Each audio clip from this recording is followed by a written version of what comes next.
नमस्कार, तुम्हा सर्वांचं माझ्या यूट्यूब चॅनलमध्ये स्वागत आहे।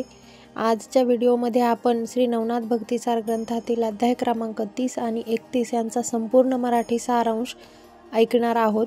माहिती आवडल्यास चॅनलला सबस्क्राईब करा। श्री स्वामी समर्थ। श्री नवनाथ कथा सारांश अध्याय 30। गिरनार पर्वताच्या गुहेत दत्तात्रय आपले शिष्य भर्तरी व गोरक्ष यांच्या समवेत योगातील गहन गोष्टी बोलत बसले होते। ते बोलणे पूर्ण झाल्यावर त्यांनी गोरक्षाला मच्छिंद्रनाथांना घेऊन येण्याची आज्ञा केली। त्याप्रमाणे गोरक्ष निघाला। भर्तरीला दत्तात्रयांनी सर्व सिद्धीचे ज्ञान देण्यास प्रारंभ केला। अनेक दिवसांच्या अभ्यासानंतर दत्तांनी भर्तरीला चिरंजीव पद प्राप्त करून दिले। इकडे गोरक्ष गर्भाद्री पर्वतावर जाऊन मच्छिंद्राला भेटला। त्याला दत्तात्रयांच्या भेटीसाठी बरोबर घेऊन परत आला। वाटेत त्यांना कौंडिन्यपूर लागलं। भिक्षा मागण्यासाठी ते दोघे नगरात गेले। तो तेथे भर चौकात एक राजबिंडा तरुण हातपाय तुटलेल्या स्थितीत विव्हळत असलेला दिसला। कौंडिन्यपुराचा राजा शशांकर याने स्वतःचा मुलगा कृष्णागर यावर संतापून त्याचे हातपाय तोडून त्याला चौकात टाकलं होतं। त्याचा पूर्व इतिहास फारच चमत्कारिक होता। हा शशांकर राजा पुष्कळ वर्ष नैपुत्रिक होता। त्याची पत्नी मंदाकिनी त्याची समजूत काढी। भाग्यात नसेल तर मनाला क्लेश करून कशाला घ्यायचं असं म्हणणे। होता होता त्याने मंत्र्यावर राज्य सोपवून दक्षिणेस रामेश्वरात जाण्याचं ठरवलं। रामेश्वराची आराधना करावी म्हणजे शंकर प्रसन्न होऊन पुत्र देईल असा विश्वास धरून तो थोडंसं सेवक घेऊन मंदाकिनीसह दक्षिणेस दिशेत जात असता वाटेत कृष्णा व तुंगभद्रा नद्यांच्या संगमावर एका गावी राहिला। तेथे रात्री स्वप्नात भगवान शंकरांचे 5 मुखे व 10 हात अशा स्वरूपात त्याला दर्शन झालं। शंकर त्याला म्हणाले, याच संगमावर अपर्णेसह माझी लिंगरूप मूर्ती आहे। तिची नित्य अर्चना कर म्हणजे संतान प्राप्त होऊन तुझी चिंता मिटेल। सकाळी राजा जागा झाला। त्याला स्वप्न आठवलं। तो संगमावर दोन्ही नद्यांच्या मध्ये गेला। तेथे राजाला एक जुनं शिवलिंग व पार्वतीची मूर्ती सापडली। राजाने लोकांना सर्व सांगून त्या लिंगाची प्राणप्रतिष्ठा केली। नवं मंदिर बांधून दिलं। लोक संगमेश्वर असं त्या स्थानाला मानू लागले। राजा तेथेच राहून आणि हाच आपला रामेश्वर अशी श्रद्धा आराधना करू लागला। तो तेथे त्याला पुत्र मिळावा। पण त्या आधीची एक कथा अशी। त्या संगमावर मित्राचार्य नावाचा एक मोठा ब्राह्मण राहत होता। त्याची स्त्री शरयू नावाची होती। त्यांनाही संतान नव्हते। पुढे असं झालं की शंकर आपल्या गणांसह कैलासावर बसले असता गणांच्या मनोरंजनासाठी त्यांनी सुलोचना अप्सरेला बोलावून नृत्य करण्यास सांगितलं। ती नृत्य करत असता तिच्या मनात शंकराविषयी कामवासना उत्पन्न झाली। नृत्य करताना ती चुकू लागली। तेव्हा शंकरांच्या लक्षात हा प्रकार आला। ते मनाशी म्हणाले, हिचं मन असं विचलित झालं हे योग्य नाही। ते पटकन तिला नृत्य थांबवण्यास सांगून म्हणाले, तुझ्या मनात भलतेच विचार आले तर तू पृथ्वीवर जन्म घे। तुंगभद्रेच्या व कृष्णेच्या संगमावर जे गाव आहे तेथे मित्राचार्य व शरयू हे ब्राह्मण दाम्पत्य आहे। त्यांची कन्या म्हणून तू जन्म घे। अप्सरा दुःखी झाली। तिने उशाप मागितला। तेव्हा शंकर म्हणाले, तू माझी आराधना कर, मी तुला प्रत्यक्ष रूप घेऊन स्पर्श करीन। माझा तुला स्पर्श होताच तू तिथून मुक्त होऊन पुन्हा अप्सरा होशील। उशाप मिळताच ती अप्सरा त्या शरयू नावाच्या स्त्रीची कन्या म्हणून जन्माला आली। तिचं नाव कदंबा असं ठेवलं। पुढे ती स्वरूप सुंदर कन्या जरी लग्नाच्या वयाची झाली तरी आईबापांबरोबर शंकराच्या देवळात जात असे आणि तीच गोडी लागून ती शिवाची आराधना व जप करत बसे। तिला लग्नच करायचं नव्हतं। पुढे एकदा ती शिवलिंगाची पूजा करून परत फिरणार तोच लिंगातून श्री शंकर प्रकट झाले। गाभाऱ्यात तेज दिसले। तिने ते पाहिले। तो दिव्य देहधारी शंकर तिच्या मागे येऊ लागले। ती घाबरून नदीच्या संगमावरून घराकडे पळू लागली। तेवढ्यात भगवान शंकर तिच्यापर्यंत पोहोचले व तिला स्पर्श केला। स्पर्श होताच तिचं शरीर नष्ट झालं। ती तात्काळ मूळ रूपास प्राप्त होऊन स्वर्गात गेली। शंकरांना आपलं वचन पूर्ण केलं पण त्यांचं तेज कृष्णा नदीच्या पात्रात पडून वाहू लागलं। शंकरांनी शशांकर राजाला पुत्रप्राप्ती होईल असा दृष्टांत दिला होता तोही त्या रुद्रवीर्याने पूर्ण झाला। त्याच वेळी शशांकर राजा स्नान करून सूर्याला अर्घ्य देण्यासाठी नदीच्या पात्रात उभा होता। त्याने ओंजळीत पाणी घेण्यासाठी नदीत ओंजळ बुडवली व तोच ते शिवतेज प्रवाहाबरोबर वाहत आलेलं त्याच्या ओंजळीत आलं। आणि आश्चर्य असं की मानवी शरीराचा तेवढा जरी स्पर्श झाला तरीही त्या वीर्यापासून राजाच्या ओंजळीत अत्यंत दैदिप्यमान सुंदर बालक उत्पन्न झाला। राजा थक्क झाला। हा अयोनिसंभव बालक कोण? हा शंकराचा अवतार? हाच तो त्यांनी दृष्टांत सांगितलेला पुत्र। शंकरा, केवढी तुझी कृपा। त्याने मंदाकिनीला सर्व काही सांगितलं व बालक तिच्या हाती दिला। पुत्र वात्सल्याने तिच्या स्तनातून दूध पाझरू लागलं। राजा व राणी नगर कौंडिन्यपुरात आले। कृष्णेत तो पुत्र सापडला म्हणून त्याचं नाव कृष्णागर ठेवण्यात आलं। पुढे कृष्णगाराला 13वे वर्ष लागले। त्याच्यासाठी राजाने मुली पाहण्यास प्रारंभ केला। तो इतका रूपवान होता की त्याला जोडीदारी मिळणेच दुरापास्त झाले. राजा निराश झाला. पुढे काही वर्षांनी मंदाकिनी राणी मरण पावली. चित्रकूटाचा राजा भुजाध्वज याची रूपवंती कन्या भुजावती हिच्याशी शशांकर याचा विवाह ठरला. एका सुमुहूर्तावर राजा शशांकर व भुजावती यांचा विवाह झाला. त्यावेळी भुजावती 13 वर्षांची होती आणि कृष्णागर राजपुत्र 17 वर्षांचा होता. त्याने तिला आपली माता म्हणून राजाच्या विवाहित पाहिलं होतं. त्यानंतर घडलेली एक घटना कृष्णागराच्या जीवनाची वाताहत करणारी ठरली. राजा शिकारीला गेला होता. कृष्णागर एका मोकळ्या जागी पतंग उडवत होता. त्याला भुजावतीनं पाहिलं. तिचं मन त्याकडे आकृष्ट झालं.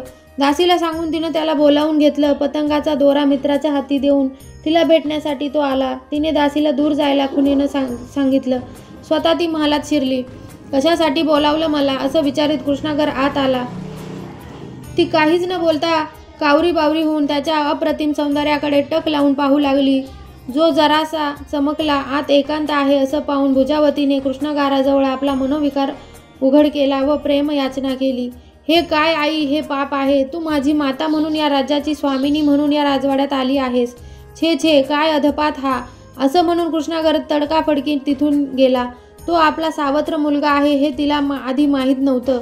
ते कळलं तेव्हा भुजावती घाबरली. तेव्हा दासीनं भुजावतीची समजूत काढली व तिला एक युक्ती सांगितली.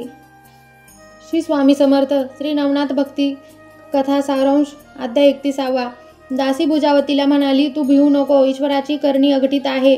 मी तुला सांगते असं कर. तू आता रुसून झोपून राहा. राजा आला तरी उठू नको. काय झालं, रडतेस का असं तो विचारील. मग अधिकच रड. मग राजाला सांग, तुम्ही गेले ती संधी साधून तुमचा मुलगा माझ्या महालात शिरला. त्याने मला धरलं. मी त्याला दूर लोटून दिलं. त्याने दंगामस्ती करून मला बाहेर ओढीत नेलं. पण मी पुन्हा हिसडा देऊन मी पळाले. आता या राजवाड्यात कशी जिवंत राहू. मी मेले तर सुटेन एकदाची. पहा, तू असं उलटच आळ घेतलेस की राजा संतापेल. राजा कृष्णागराला क्षमा करणारच नाही. मग तू सुखाने राहा. दासीचा विचार भुजावतीला पटला. ती शय्येवर झोपून राहिली. राजा आला. सैन्यनगरात परत आलं. राजा राजवाड्यात आला. भुजावतीने त्यावेळी जसं तिला दासीने सांगितलं होतं तसंच नाटक केलं व ती राजाच्या कुशीत तोंड लपून रडू लागली. राजा तावाने बाहेर पडला. त्याने सेवकांना कृष्णागराला पकडून त्याचे हातपाय तोडण्याची आज्ञा फरमावली. कृष्णागराला एका चौरंगावर बांधण्यात आलं. त्याचे हातपाय निर्दयपणे तोडण्यात आले. त्याला चौकात टाकून देण्यात आलं.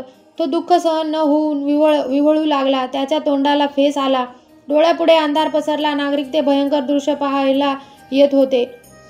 कोणी म्हणत होतं राजा फार निर्दयी आहे. दुसरे म्हणत होते हो राजा उतार वयाचा तरणीताठी बायको हा सुंदर तरुण मुलगा घरात. भुजावतीशी त्याने काहीतरी लगट केली असेल.